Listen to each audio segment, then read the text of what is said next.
Greetings from beyond. Digital technology helps keep memories alive. Interactive tombstones are becoming popular around the world. Ernst Pedersen is visiting his sister's grave on the Danish island of Moors, and he's brought his smartphone with him. He uses it to scan a QR code on the tombstone. That brings him straight to a website where he's saved personal photographs and texts that remind him of his sister Zuse. My family read about this idea in the newspaper. We thought it would be nice to keep our memories of Zuse alive for the moments when you're standing right in front of her grave.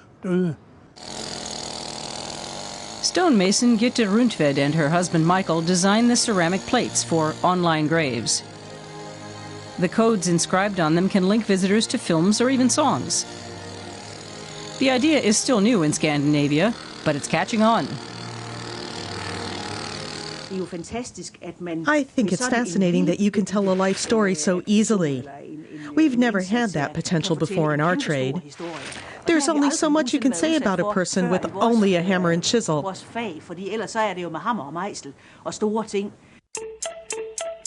QR stands for quick response. In Asia, the codes are already commonplace on gravestones.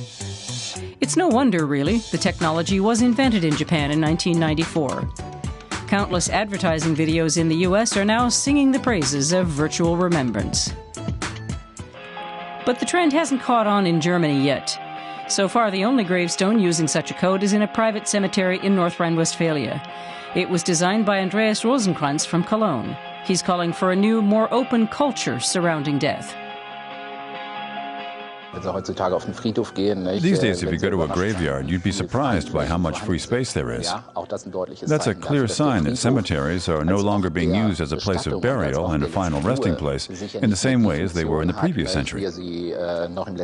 Now we have a situation where there's a discrepancy between the graveyard as a burial place and as a place of remembrance. QR codes are an opportunity to link those two functions.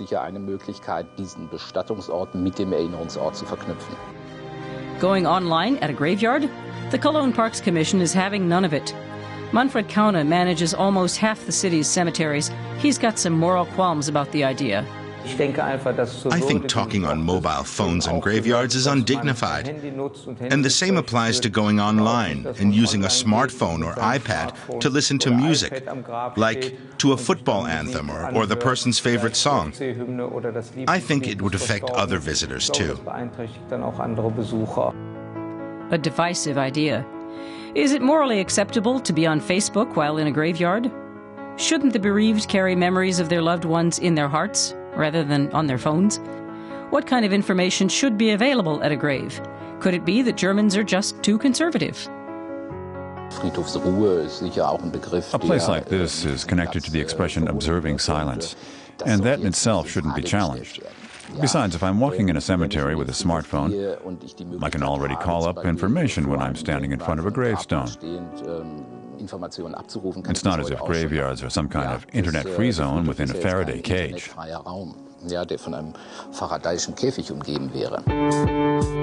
The internet has changed the way we live.